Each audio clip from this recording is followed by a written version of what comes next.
تصویراتی صلاحیت کا مظاہرہ نہ کرتے تو دشمن جو ہے وہ اس غلط فہمی میں رہتا کہ وہ پاکستان کے خلاف جارحیت کر سکتا ہے. اور جو دنیا کی پچھلے 24-25 سال کی تاریخ ہے وہ یہ ثابت کرتی ہے کہ جو بھی ریاست جس کے پاس ایٹمی طاقت صلاحیت نہیں ہے وہ دشمن کے جارحیت کے رحم و کرم پہ ہے, جو کہ الحمدللہ 28 مئی 1998 کو ہماری قومی قیادت نے یہ تمام غلط فہمیاں دشمنوں کی دور کر دی.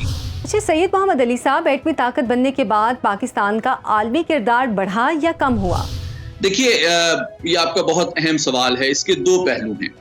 ایک پہلو یہ ہے کہ جس طرح میں نے گزارش کی کہ عالمی سطح پہ پاکستان کا قد کاٹ, ہمارا جو ہمیں دنیا اب بہت سنجیدگی سے لیتی ہے. آپ کے سفرا ہوں, آپ کی سیاسی قیادت ہو, وہ دنیا میں کہیں بھی جاتی ہے, کسی بھی ملک کی قیادت سے ملتی ہے تو دوسرے ملک کے ذہن میں ہمیشہ یہ بات ہوتی ہے, چاہے آپ اس کا برملا اظہار نہ بھی کریں, کہ آپ ایک ایٹمی طاقت کی قیادت اور سفرا سے ملاقات کر رہے ہیں. تو وہ ایک حقیقت پسندانہ اعتبار سے اس بات کو دیکھتے ہیں کہ پاکستان جو ہے ایک ذمہ دار ایٹمی طاقت ہے. اور الحمدللہ 1998 سے لے کے آج تک پچھلے 26 سال کے دوران ہم نے اپنی تاریخ, اپنی صلاحیت, اپنے رویے سے یہ دنیا پہ یہ ثابت کیا ہے کہ ہم دنیا کی ایک انتہائی ذمہ دار اور سنجیدہ ایٹمی طاقت ہیں.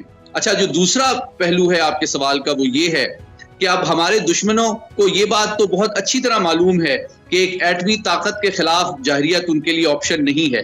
تو اب انہوں نے 1998 سے اپنی پالیسی میں یہ تبدیلی لائی کہ انہوں نے ہمارے خلاف ایک فیک پروپیگنڈا شروع کیا عالمی سطح پہ کہ پاکستان کو اور پاکستان کی ایٹمی صلاحیت کو دنیا میں بدنام کیا جائے اور ہمارے حوالے سے تشویش میں اضافہ کیا جائے, جو کہ الحمدللہ ہماری سیاسی قیادت, ہمارے سفرا, ہمارے تھنک ٹینکس اور اکیڈیمیا کی مدد سے ہم بارہا اور مسلسل کامیابی کے ساتھ دلیل اور حقائق کی بنیاد پہ ناکام بناتے رہے ہیں. تو یہ دشمن کی کوشش رہی ہے کہ جو ہمیں بدنام کرنے کی کوشش ہے میڈیا کے ذریعے سے, تھنک ٹینکس, اکیڈیمیا کے ذریعے سے اور مختلف سوشل میڈیا پلیٹ فارمز کے ذریعے سے, اس کو ہم دنیا کے سامنے ایکسپوز بھی کریں اور اس کو حقائق کے ذریعے سے غلط بھی ثابت کریں. اچھا سر, بتائیے گا کہ آج کے معاشی حالات کے تناظر میں کچھ لوگوں کا خیال ہے کہ پاکستان نے ایٹمی دھماکے کر کے معاشی خوشحالی کا موقع کھو دیا. ایسے طبقہ فکر کے نزدیک پاکستان کو کلنٹن کی پیشکش قبول کر لینی چاہیے تھی. آپ کا نقطہ نظر کیا ہے اس بارے میں؟ میں سمجھتا ہوں کہ پاکستان کی 76 سالہ تاریخ میں 28 مئی 1998 کا جو پاکستان کی تصویراتی صلاحیت کے مظاہرے کا فیصلہ بہت تاریخی اور ضروری فیصلہ تھا, کیونکہ اس کے ذریعے سے ہمارے دشمن کی نہ صرف تمام جارحانہ عزائم ناکام ہو گئے, خاک میں مل گئے, بلکہ ہمیں عالمی سطح پہ سر اٹھا کے ہماری قوم آج جی رہی ہے. تو یقیناً جس طرح کے دشمن کوشش کرتا ہے کہ ہمیں بدنام کیا جائے اور ہمارے اوپر معاشی دباؤ یا پابندیوں کی کوشش کی جائے, تو یہ جو ہائبرڈ وار اور 5th جنریشن وار کی حکمت عملی ہے جس کے ذریعے سے ہمارے معاشی مسائل میں حل میں اضافہ کرنے کی جو کوشش اور سازش ہے, اس کو بھی ہمیں نہ صرف جاننا, سمجھنا اور ناکام بنانا بہت ضروری ہے. اور یہ بہت ضروری ہے کہ اس ایٹمی پروگرام کی کامیابی میں ہماری قوم کو یہ پتہ ہونا چاہیے کہ ہماری فوجی قیادت, سیاسی قیادت, ہماری سائنٹیفک کمیونٹی نے دن رات انتہائی صبر آزما انداز میں بہت مشکلات اور ٹیکنالوجیکل ڈینائل اور دباؤ کے باوجود انتہائی کامیابی سے نہ صرف یہ صلاحیت حاصل کی, بلکہ 1998 میں 28 مئی کو اس کا مظاہرہ بھی دنیا نے دیکھا. تو میں سمجھتا ہوں کہ جو معاشی معاملات ہیں اس کا ایٹمی صلاحیت سے کوئی براہ راست تعلق نہیں ہے.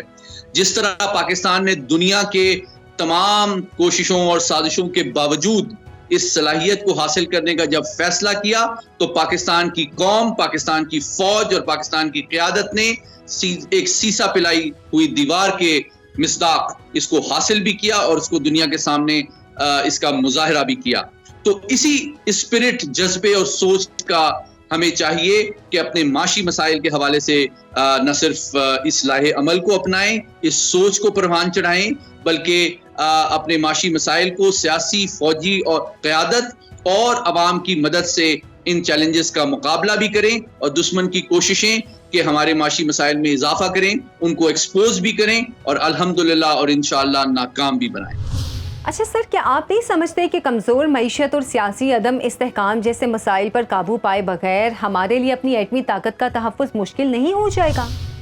دیکھیے، اگر آپ انسانی تاریخ کا مطالعہ کریں تو آپ اس بات کو بخوبی اپریشیٹ کریں گے کہ قوموں کی تاریخ میں بہت دفعہ بہت مشکل مراحل اور دور آتے ہیں، لیکن ایک قوم کی کامیابی اور تاریخ میں جو اس کا نام ہے اور اس کو جو عزت و احترام سے دیکھا جاتا ہے، اس کا دار و مدار اس بات پہ ہے کہ کیا وہ داخلی، علاقائی اور عالمی مسائل سے گھبرا جاتی ہے یا ان کا انتہائی دانش مندی، استقامت اور حوصلے کے ساتھ مقابلہ کر کے ان پہ قابو پاتی ہے۔ میں سمجھتا ہوں تاریخ ہمیشہ ان قوموں کو عزت کی نگاہ سے دیکھتی ہے جنہوں نے ہر قسم کے چیلنجز کا دانش مندی کے ساتھ، استقامت کے ساتھ اور حوصلے کے ساتھ مقابلہ کیا ہے۔ دیکھیے، جس انداز میں پاکستانی قوم، پاکستانی سائنسدانوں نے، پاکستان کی سیاسی قیادت نے اور پاکستان کی افواج نے سینے سے بالکل اپنا سینہ چوڑا کر کے اور کندھے سے کندھا ملا کے دشمن کی تمام سازشوں کو، تمام دباؤ کو برداشت بھی کیا اور ناکام بھی بنایا، اور ایٹمی صلاحیت حاصل بھی کی، اور اس کا مظاہرہ الحمدللہ ہم نے 28 مئی 1998 کو دیکھا۔ میں سمجھتا ہوں اسی سوچ، اسی جذبے اور اسی انداز کی ضرورت ہے کہ ہم اپنے معاشی مسائل کو بھی حل کریں، چاہے وہ داخلی نوعیت کے ہوں، گورننس سے ریلیٹڈ ہوں، اداروں کے درمیان کوآپریشن سے ریلیٹڈ ہوں، ایکسپورٹس کو بڑھانے کے حوالے سے ہوں، فورن ڈائریکٹ انویسٹمنٹ کو اٹریکٹ کرنے کے حوالے سے ہوں، اپنی ڈائسپورا کو یونائٹ کرنے کے حوالے سے ہوں، ایک مستند اور مدلل عالمی اسٹریٹجک نیریٹو یا بیانیہ مرتب کرنے کے حوالے سے ہوں۔ میں سمجھتا ہوں اسی انداز اور اسی اپروچ کی ہمیں ضرورت ہے کہ ہماری فوج، ہماری سیاسی قیادت اور ہماری قوم اور ہماری سائنٹیفک اور ایکیڈیمک کمیونٹی اگر مل کر ہمارے مسائل، چاہے وہ معاشی ہوں، سماجی ہوں، گورننس کے ہوں، ان کے حوالے سے ایک مشترکہ اور دیرپا لاہ عمل مرتب کریں اور اس پہ تسلسل کے ساتھ ڈٹ جائیں، تو کوئی وجہ نہیں کہ ہم غربت، خوشحالی اور جو اکانومی کے مسائل ہیں، گورننس کے مسائل ہیں، ان پہ بھی اسی کامیابی سے قابو نہ پائیں جس کامیابی سے ہم نے تمام تر عالمی دباؤ، ٹیکنالوجیکل ڈینائل اور پابندیوں کا ایٹمی صلاحیت کے حصول اور مظاہرے کے حوالے سے مقابلہ کیا ہے۔ سید محمد علی صاحب، بہت بہت شکریہ آپ کے وقت کا۔ ناظرین، 1998 میں ایٹمی طاقت کا حصول ایسے تھا جیسے ہماری خالی بندوق کو کارتوس مل گئے ہوں، لیکن ان کارتوسوں کے حصول کی یہ کوشش کسی کانٹوں بھرے راستے پر ننگے پاؤں چلنے سے کم نہیں تھی۔ جو ان راستوں پر چلے اور قوم کے مستقبل کو محفوظ بنا گئے، ان میں سے بیشتر آج ہم میں موجود نہیں ہیں۔ قوم کا مستقبل ہمیشہ ہمیشہ کے لیے محفوظ بنانے والے ان گمنام ہیروز کو ہمارا سلام۔ آگے بڑھیں گے اور بات کریں گے سینئر صحافی سجاد میر صاحب سے۔ سجاد میر صاحب، بہت شکریہ آپ کے وقت کا۔ سر، ایٹمی طاقت کا حصول، اس سفر کا آغاز تو 1966 میں ہی ہو چکا تھا، جب وزیر خارجہ ذوالفقار علی بھٹو نے کہا تھا کہ چاہے ہمیں گھاس بھی کھانا پڑا ہم کھائیں گے، لیکن ایٹم بم ضرور بنائیں گے۔ سر، اس پرصعوبت سفر میں کتنی مشکلات جھیلنی پڑیں؟ ایک سینئر صحافی کے طور پر آپ حقائق کو بہت قریب سے جانتے ہیں، ذرا وضاحت سے بتائیے گا۔ دیکھیے، اس بارے میں بڑی مس رپورٹنگ بھی ہوئی ہے، اور خاص طور پر جبکہ AQ خان صاحب کو ہم نے بدنام کرنا چاہا تھا، اس کے سلسلے میں ہم نے بہت سی ایسی باتیں کر دی ہیں جو نہیں ہونی چاہیے تھی۔ اس کے علاوہ یہ بہت، چونکہ ایک انٹرنیشنلی بہت ایک خفیہ قسم کا آپریشن تھا اور اس میں بہت سے نازک مرحلے آتے تھے، ہمیں بہت سی چیزیں سرکاری طور پر چھپانا پڑی ہیں، اور اس لیے بہت سے راز جو ہے وہ سامنے اس طرح نہیں آئے جس طرح آنے چاہیے، اور میرے خیال میں اب وقت ہے کہ اس کو آ جانا چاہیے۔ کس طرح دنیا میں کن کن لوگوں نے پاکستان کی کس طرح امداد کی، ہم نے کس طرح دنیا سے ٹیکنالوجی حاصل کی، اور انڈیجنس طور پر کس طرح کوہوٹا کو ہم نے ایک ایٹمی قوت کے طور پر، ایک ایٹمی قوت بنانے والے ایک مرکز کے طور پر بنایا۔ جب اس کا آغاز کیا گیا تو بس برائے نام بھٹو صاحب نے تو اس کا آغاز کر دیا تھا، لیکن کچھ کام ایسا خاص شروع نہیں ہوا تھا جس کی بہت زیادہ توثیق کی جائے۔ ضیاء الحق کے آتے ہی یہ کام بہت زیادہ تیز ہو گیا تھا، اور خاص طور پر کریڈٹ دینا چاہیے غلام اسحاق خان کو، اور اس میں کچھ ایسی باتوں کا بھی مجھے علم ہے جو خفیہ ہی رہیں تو بہتر ہے، کہ کس طرح انٹرنیشنلی فائنانس کا انتظام کیا گیا۔ ایک بینکر نے مجھے بتایا کہ یہ انتظامات کس طرح کیے گئے اور کس طرح یہ بندوبست عالمی سطح پر نیٹ ورک بنایا گیا، اور چیزیں پھر کیسے خریدی گئیں، یعنی کہ آپ ٹیکسٹائل کی انڈسٹری کے نام پر کوئی چیز دیتے تھے یا کسی اور چیز کے نام پہ لیتے تھے اور اس کو اس میں استعمال کرتے تھے۔ پھر 4 سال کے اندر جب یہ پروجیکٹ دیکھا تو سنا ہے کہ ضیاء الحق کی آنکھوں میں بھی آنسو آ گئے، اسے یقین نہیں آیا 4-5 سال کے عرصے میں یہ بن گیا ہے۔ اور جب سعودی شہزادے نے دیکھا، جو بعد میں شاہ عبداللہ بنے، تو وہ بھی دیکھ کر آنسو رو کے بغیر نہ رہ سکے، اور پاکستان کے ساتھ تعلقات ایسے قائم ہوئے کہ جو غیر معمولی تھے۔ پاکستان میں کچھ لوگ ایسے تھے جو دھماکے کے حق میں نہیں تھے، لیکن یہ بڑے نام ہیں، اس میں بڑے بڑے نام ہیں۔ آپ ان زمانے میں اعتراف کرتے رہے، ہمارے مجید شامی صاحب یہ کہتے رہے، ارشاد حقانی کہتے، مجید نظامی ایک صحافی میں تھے جنہوں نے کہا تھا کہ آپ دھماکہ نہیں کریں گے تو قوم آپ کا دھماکہ کر دے گی، اور کریں گے تو امریکہ کر دے گا، آپ چوائس کر لیں۔ اور اس کا اصرار تھا کیا جائے۔ میں اس وقت کیونکہ نوائے وقت میں تھا تو مجھے بھی اس بات کا کچھ اندازہ ہے، اور مجھے یہ بھی اندازہ ہے کہ ہمیں معلومات تھی کہ دھماکہ کب ہونے والا ہے، کیسے ہونے والا ہے، ہم تیار۔ اس زمانے میں یہ ٹی وی تو ہوتا نہیں تھا کہ ٹکٹ چل جائے گا، پتہ دھماکہ ہو گیا ہے۔ اخبار جو تھے شام کو ایڈیشن نکالا کرتے اسپیشل، ہمارا مقابلہ ہوا کرتا۔ تو میں نوائے وقت کے کراچی کا چونکہ ایڈیٹر تھا، تو میں اس کی ایڈیشن کی تیاری کے لیے تیار بیٹھا ہوا تھا کہ کب وہ خبر آئے اور ہم اس خبر کو جو ایک دم اخبار کو مارکیٹ پہ لے آئے۔ یہ دیکھیے غیر معمولی بات، بہت سے لوگوں نے غیر معمولی کام کیا۔ میں مثلا غلام اسحاق خان کی بہت سی باتوں کے بہت خلاف ہوں، لیکن ایک بات ہے کہ جو شخص کنٹینیوسلی فرسٹ ڈے سے لاسٹ ڈے تک ایٹمی پروگرام کے ساتھ منسلک رہا، اور اس نے بڑی خفیہ سے اور بہت اعتماد اور اس کام کے ساتھ اس کو لے کے آگے بڑھا، وہ غلام اسحاق خان تھا۔ وہ بھٹو سے لے کر ضیاء الحق سے لے کر ان کے بعد نواز شریف تک، اور بیچ میں بے نظیر کا دور بھی آیا۔ اس سارے دور میں جس آدمی نے اس پروگرام کو پروٹیکٹ کیا اور لے کے آگے بڑھا، وہ غلام اسحاق خان تھا۔ تو فنڈ بھی فراہم کرنا، رازداری رکھنا، سب کچھ کرنا، یہ ایک راز کی کہانی تھی جو آگے چلتی گئی۔ ہمارے سائنسدانوں میں بہت کام کیا ہوگا اور کرتے جا رہے تھے، لیکن ہمارا ایٹمی پروگرام تھا امریکہ کے زیر اثر تھا۔ ہم AQ خان نے جو کام کیا، اس سے پہلے ہم کام کر رہے تھے اس کی ری پروسیسنگ پہ۔ ری پروسیسنگ کا مطلب ہے کہ ہم اس پہ کام کر رہے تھے پلوٹونیم پہ ہم بم بنائیں گے، لیکن یہ ہے کہ یورینیم کی انریچمنٹ پر اگر دنیا میں کوئی پہلا بم بنا ہے تو پاکستان نے، یعنی پہلے کسی ملک نے تجربہ کیا تو پاکستان نے کیا ہے۔ اور یہ AQ خان نے جو تھا، نئی ٹیکنالوجی نہیں تھی، سیکھ کے تو باہر سے آئے تھے، لیکن جس طرح اپنے حافظے میں وہ لے کر آئے اور جس طرح انہوں نے اس کو روب عمل کیا، وہ ایک تاریخ کا حصہ ہے۔ اور ان کے بہت ساتھی بھی کمال کا لوگ تھے، ان کے آپ نام بھی آتے ہیں۔ ان میں کچھ لوگ تھے غیر معمولی صلاحیتوں کے حامل تھے، کچھ کو ہم نے طالبان قرار دے کے ان کو پتہ نہیں کیا شکل بنا دی، کچھ سیاست میں پڑ گئے، اور لیکن ایک بہت منظم کام ہوا۔ لیکن بم کا نقشہ جو تھا وہ بیسیکلی بنیادی طور پر ہماری جو ایٹامک انرجی کمیشن تھا وہ الگ سے تیار کر رہا تھا۔ پھر اس دھماکے میں آنے کے بعد بہت سے لوگوں کو کریڈٹ لینے کا شوق بھی پیدا ہوا، بہت سے کچھ بھی۔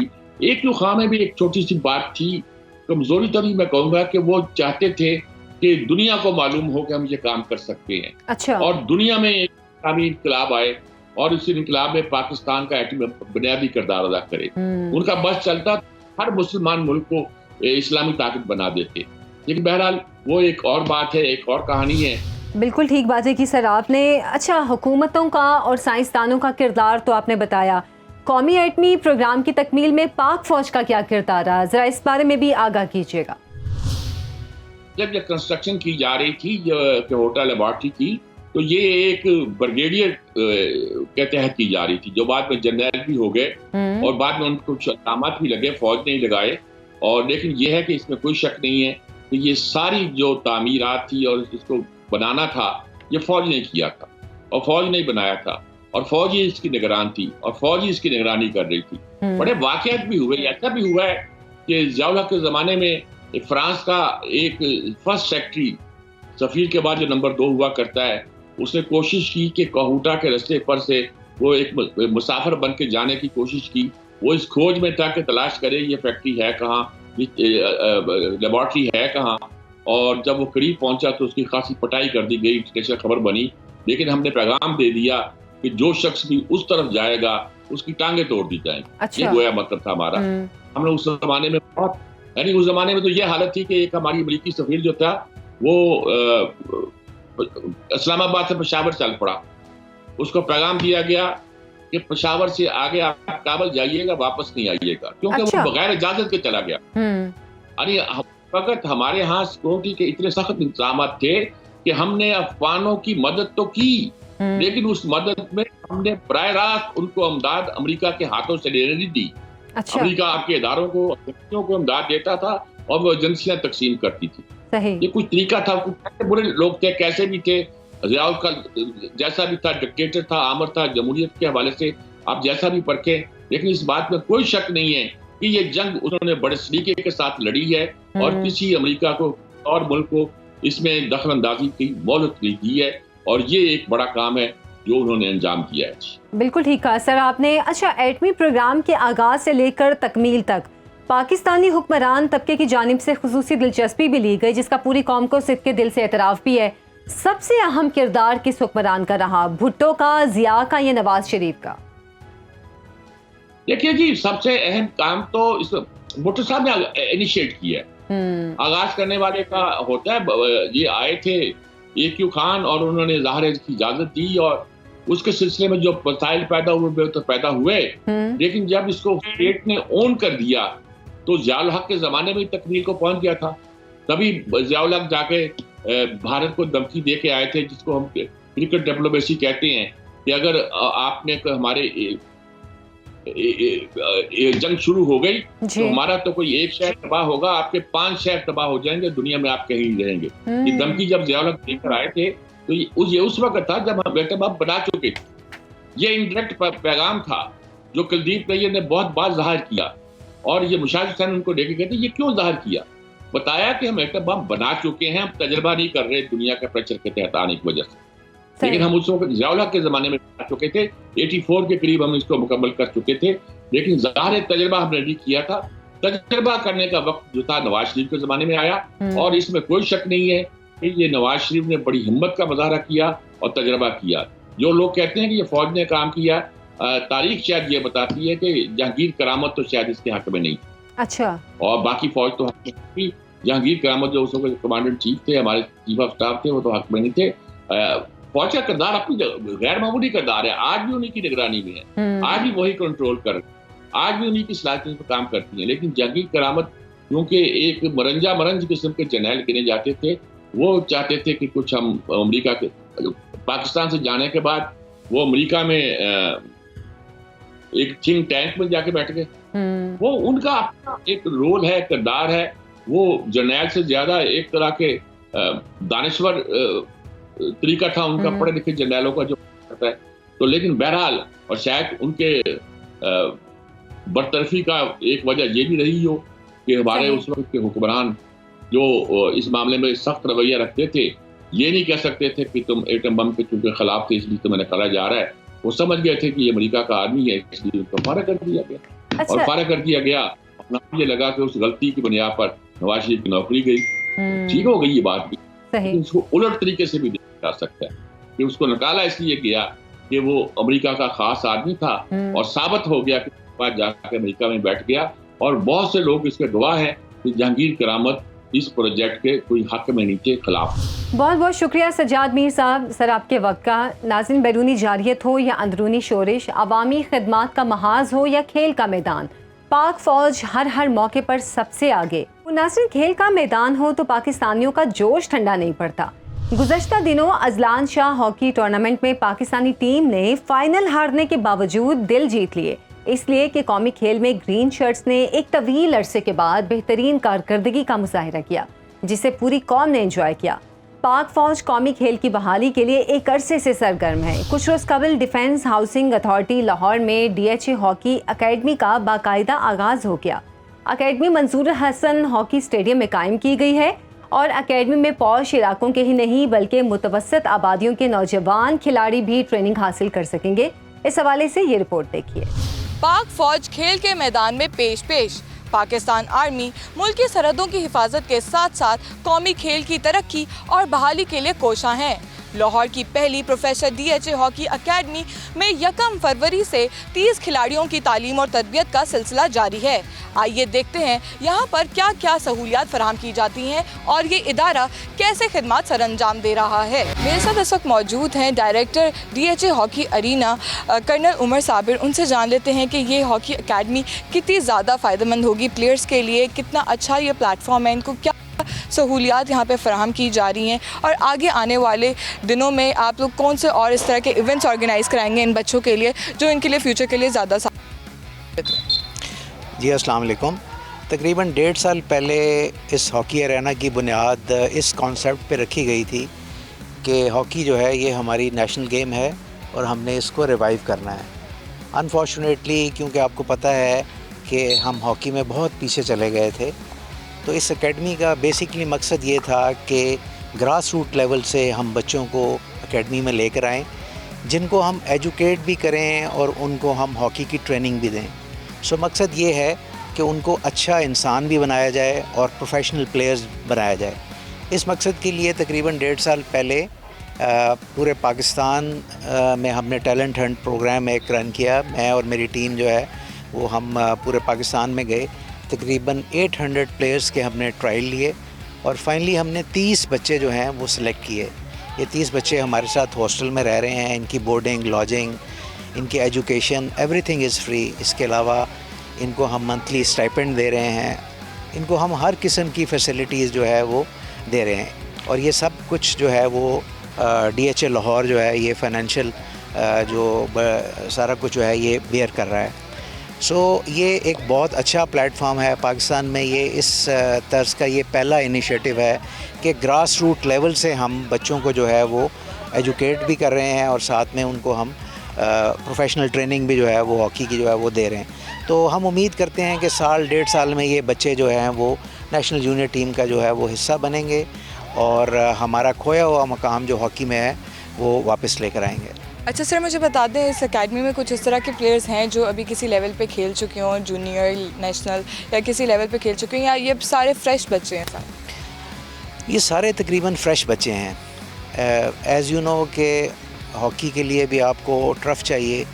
یہ رورل ایریاز کے بچے ہیں. ان کے بچوں کے پاس بوٹ بھی نہیں تھے. کچھ نے کبھی آسٹرو ٹرف پہ کھیلا تھا, موسٹلی بچوں نے آسٹرو ٹرف پہ بھی نہیں کھیلا تھا.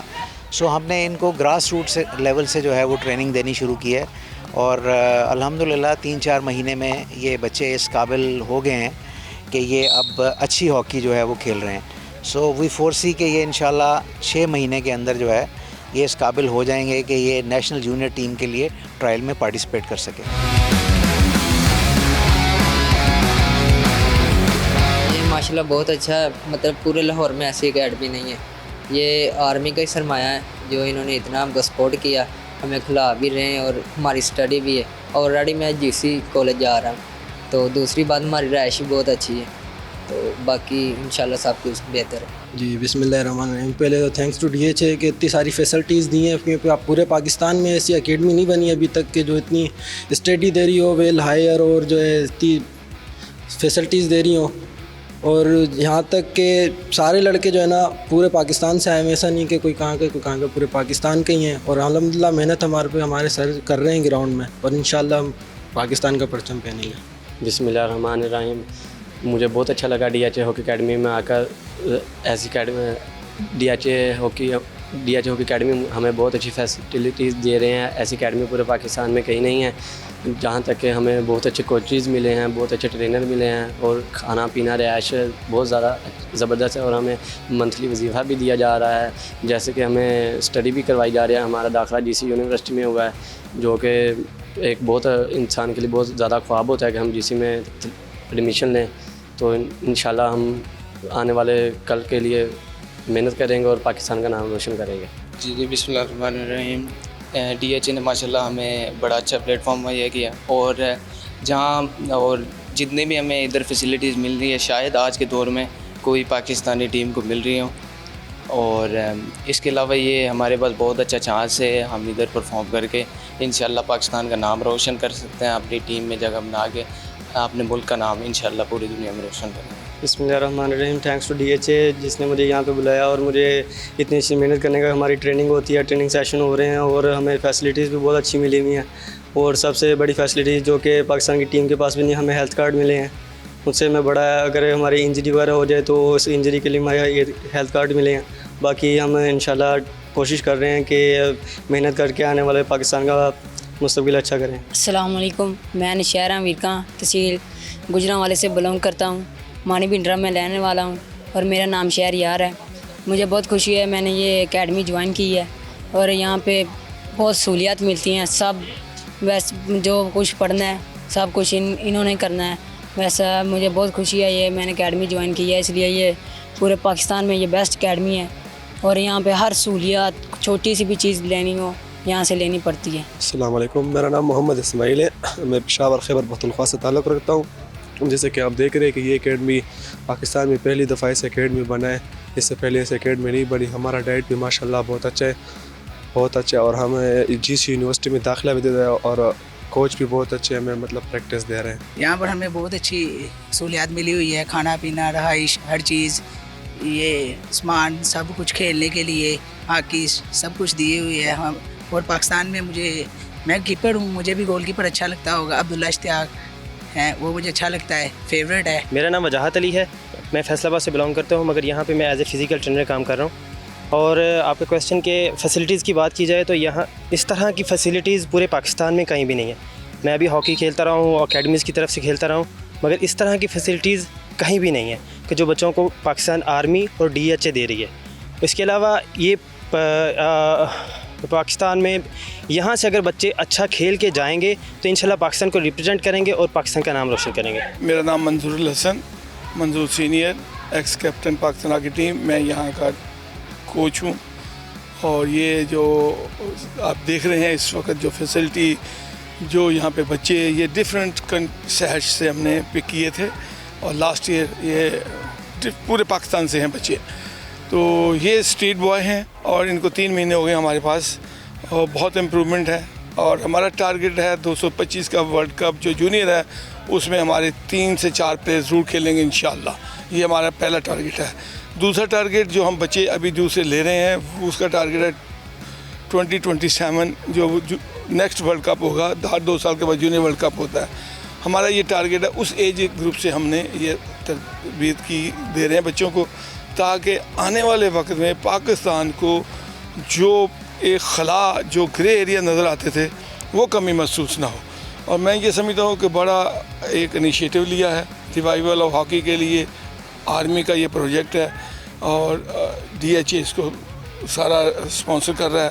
تو میں یہ سمجھتا ہوں کہ پاکستان میں اس طرح جیسے جہاں جہاں ڈی ایچ اے ہے اگر مزید اس طرح کی ٹریننگ کیمپ شروع ہو جائیں تو اتنا ہمارے پاس ٹیلنٹ ہے. ہم یہ سمجھتے ہیں کہ انشاءاللہ بہت جلدی وہ مقام دوبارہ حاصل ہوگا جو آپ 70s 80s میں ہمارا تھا. D H A hockey academy کے کوچز اور کھلاڑیوں کا کہنا ہے کہ وہ اپنی پیشہ ورانہ صلاحیتوں کے بل پر دنیا بھر میں پاکستان کا نام روشن کریں گے. کیمرہ مین علی اصغر کے ساتھ ہادیہ فیاض, سنو نیوز, لاہور. نامساعد حالات سے معاشی بحالی کی جانب سفر ابھی جاری ہے. وزیر اعظم کے دورہ متحدہ عرب امارات میں دوست ملک کی قیادت کا پاکستان میں $10 ارب کی سرمایہ کاری کا اعلان خوش آئند ہے. لیکن اس سے بھی بڑی خبر کہ خصوصی سرمایہ کاری سہولت کونسل کی کوششوں سے سعودی عرب کا ریکوڈک پروجیکٹ میں اربوں ڈالر انویسٹمنٹ پر رضامندی کا اظہار سامنے آیا ہے. اور اس اہم ترین کامیابی میں army chief general Asim Munir کے دورہ سعودی عرب کو اہم گردانا جا رہا ہے. حالات اور وقت کا تقاضا بھی یہی ہے کہ سیاسی اور ملٹری لیڈرشپ پاکستان کے لیے مل کر کام کرے اور عوامی امنگوں پر پورا اترے. آپ کا بہت شکریہ. اجازت دیجیے. اللہ حافظ.